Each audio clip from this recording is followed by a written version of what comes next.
Marcus adjusted his backpack as he stepped off the late-night bus, the hum of the city dimming behind him. It had been a grueling 12-hour shift at the hospital, 2 emergency surgeries, a difficult conversation with a grieving family, and a paperwork pile that refused to shrink. His body ached for rest, but the crisp evening air gave him a small jolt of energy as he walked the last few blocks toward his apartment. The neighborhood was quiet at this hour, a mix of old brownstones and freshly painted condos. Streetlights flickered softly, casting pale halos on the sidewalk. He checked his phone, 11:42 p.m., and quickened his pace. All he wanted was to take off his shoes, heat up the leftovers waiting in his fridge, and let silence wrap around him for a while. When he turned the final corner to his building, though, he noticed someone standing near the entrance. A woman, mid-40s, maybe early 50s, stood rigidly by the door, arms folded, her posture tense like a guard dog's. She was dressed neatly, in a cream sweater and jeans, her hair pulled into a tight ponytail. A small dog sat at her feet, its leash wound several times around her hand. The animal barked once when Marcus approached, a high-pitched sound that echoed against the brick walls.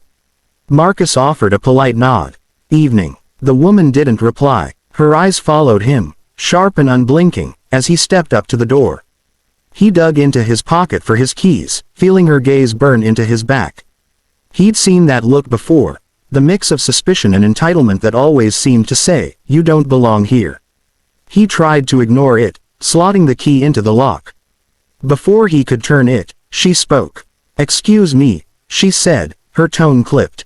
"Can I help you with something?" Marcus turned, brow furrowing. "No, ma'am, I live here." Her lips tightened. "You live here?" She glanced up at the door, then back at him. "In this building?" "That's right." Her hand tightened on the leash. "I've lived here for years," she said, voice rising slightly. "I know everyone in this building, and I've never seen you before." Marcus exhaled slowly. He'd heard that sentence too many times in too many places, grocery stores, parking lots, even his own gym. It was never really about knowing everyone, it was about deciding who didn't fit the picture. "Well," he said carefully, "you must have missed me. Apartment 3B. The woman frowned. "There's number 3B. He almost laughed, though there was nothing funny about it. "There's definitely a 3B. It's where I pay rent every month." She shook her head, disbelief hardening into accusation. "I don't think you're supposed to be here. Who are you visiting?" Her tone had changed now, less curious, more commanding. The little dog barked again, as if echoing her indignation. Marcus looked at the creature, then back at her, his patience thinning. "Ma'am, it's late," he said, his voice calm but edged. "I'm tired. I just got off work, and I'm trying to get into my own home." She stepped closer, blocking his path to the door. "Show me your ID," she demanded. "If you live here, that shouldn't be a problem." Marcus blinked, stunned for a moment by the sheer boldness of it. "I don't have to show you anything," he said finally. "You're not security. You're just standing here." Her expression twisted, a mix of fear and anger. "I'm calling the police," she said, pulling her phone out of her pocket. "You're acting suspicious." A tired laugh escaped him, short and bitter. "Suspicious? For using my key?" She ignored him, tapping at her phone screen. Marcus felt his heart thud, not out of guilt but exhaustion. He'd seen too many stories start this way, an assumption, a phone call, and someone's night ending in handcuffs or worse. He took another breath, steadied his hands, and slid the key fully into the lock. The familiar click sounded loud in the hallway. The door opened smoothly. He stepped halfway inside and looked back at her. "That enough proof?" he asked quietly. Her mouth opened, but no words came out. The phone wavered in her hand, then lowered. Her cheeks flushed pale under the streetlight. "Oh," she stammered. I'm sorry. I just thought." "You thought wrong," Marcus said.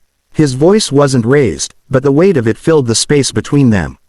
"And maybe you should think about why you thought that." For a long moment, neither of them moved.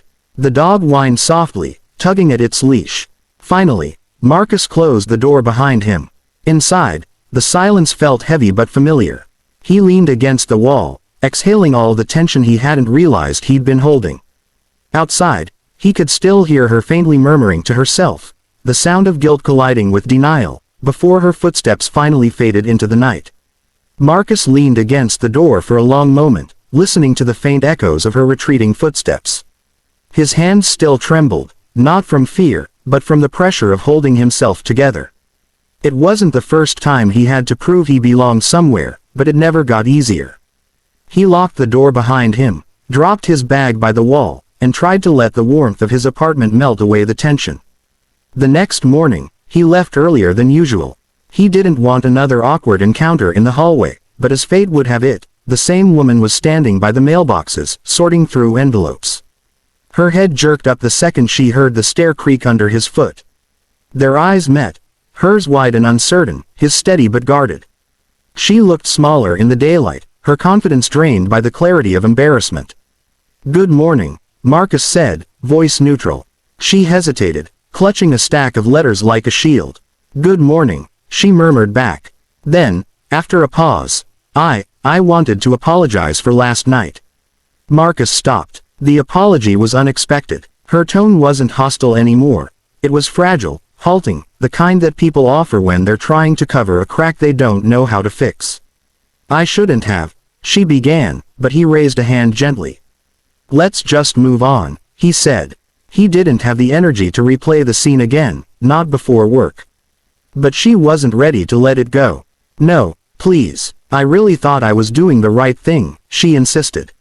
"There's been talk about strangers in the area, break-ins, and when I saw you," her voice trailed off as she realized the weight of what she was implying. "When you saw me?" Marcus asked softly. Her lips parted, but no explanation came. The silence stretched between them, thick and heavy. He gave a faint, humorless smile. "You didn't think I looked like I belonged here. You didn't see a neighbor.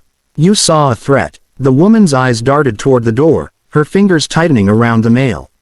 "That's not what But it is," Marcus interrupted gently, not to shame her, but because it needed to be said.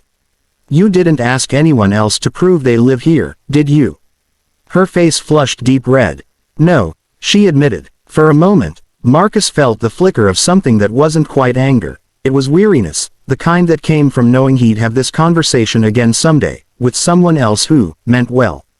He adjusted his jacket and sighed. "Look, I'm not here to argue. I'm a nurse. I work nights. I pay rent. That should be enough for anyone." She nodded quickly, the shame written across her face. "I'm sorry," she repeated, this time almost whispering it. "I wasn't thinking. It won't happen again." Marcus believed her. Or maybe he just wanted to. "All right," he said simply, and walked past her toward the exit. As he stepped outside into the morning chill, he felt a familiar mix of exhaustion and resolve. The city buzzed with life, horns, chatter, footsteps, and for a moment, it all felt distant.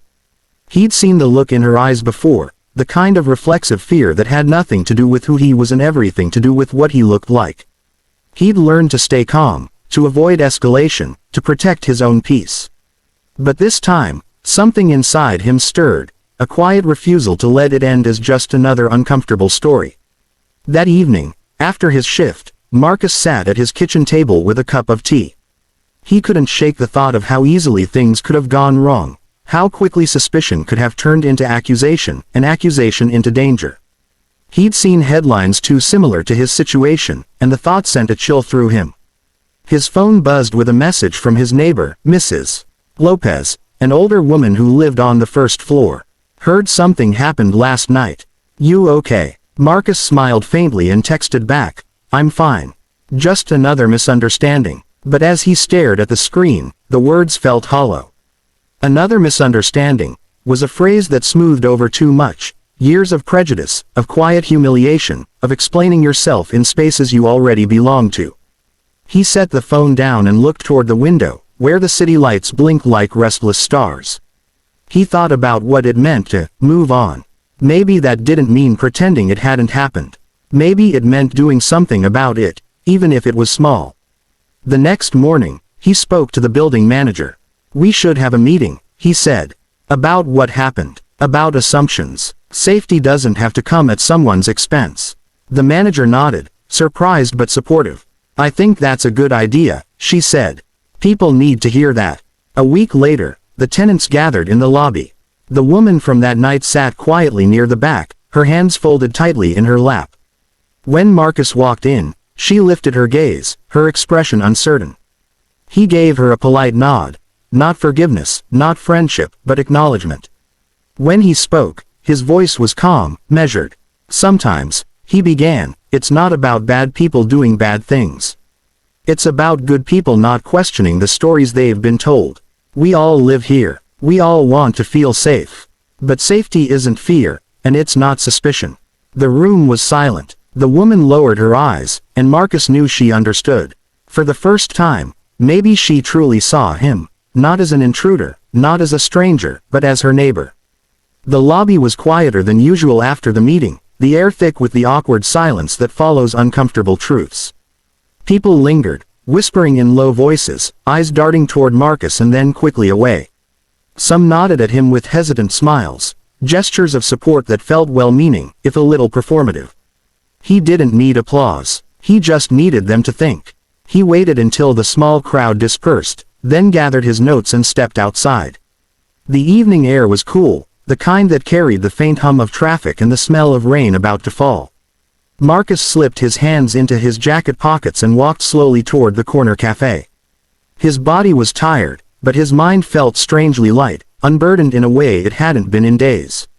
When he ordered his drink, the barista, a young man with dreadlocks and a bright grin, recognized him from the building. "Hey, you're the guy who talked at the meeting, right?"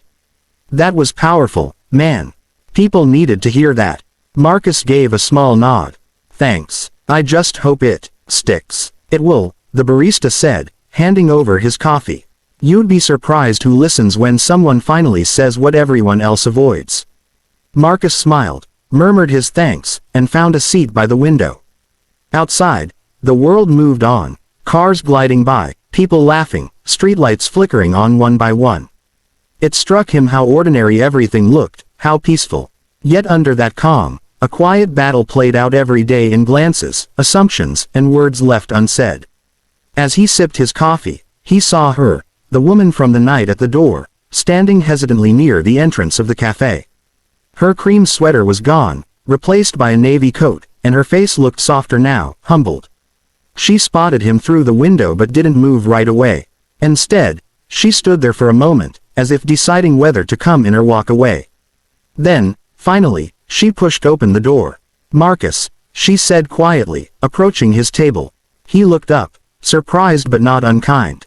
"Hi, I wanted to thank you," she said, her voice trembling just enough to betray the effort it took to speak.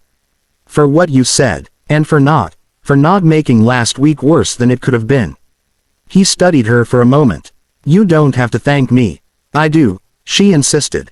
"You could have yelled at me, filmed me, told everyone what I did. You would have been right too. But you didn't." Marcus leaned back, thoughtful.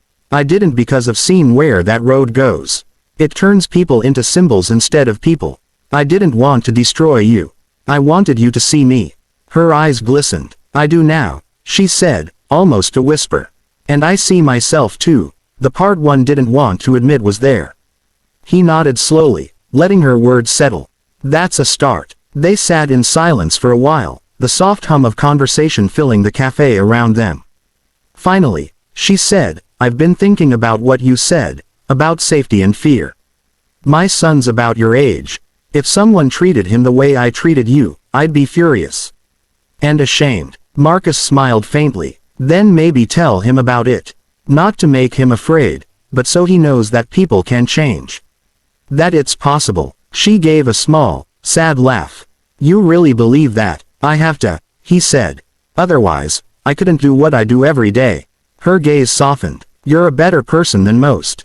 I'm just tired of seeing the same story play out," he replied. "One of us gets accused. One of us gets hurt. Then it fades until it happens again. I don't want the next one to be my nephew. Or your son." The woman nodded slowly, her expression heavy with understanding. "I can't undo what I did, but I can do better next time," she said. "That's all any of us can do," Marcus replied. She smiled then, a small, genuine one, and stood up. "Thank you, Marcus, really. Take care," he said, watching as she left the cafe, her figure fading into the glow of the streetlights outside. When she was gone, Marcus sat quietly for a long time, letting the world settle around him. The rain had finally begun to fall, tapping softly against the window. He thought about how easily the night could have gone differently, how one person's fear could have cost him everything. Yet somehow, it had turned into something else, an uncomfortable but necessary reckoning. Back at his apartment, he set his keys on the counter and looked around the familiar space, the framed photos, the worn couch, the faint scent of coffee. Home. It was more than just walls and a lock. It was belonging, something he'd fought to protect without ever raising his voice. He picked up his phone and opened the group chat the building manager had started after the meeting. Dozens of messages flooded the thread, neighbors sharing thoughts, resources, even apologies. At the very bottom was a message from the woman. "Thank you, Marcus, for helping us all see clearer." He read it twice, then typed a simple reply, "We're neighbors. That's what we're supposed to do." Outside, thunder rolled softly in the distance. Marcus turned off the lights, sank onto the couch, and closed his eyes. For the first time in a while, he felt a sense of quiet peace, not because the world had changed overnight, but because, for once, someone had listened. Sometimes, that was how change began, not with anger, but with a conversation that lingered long after the door closed.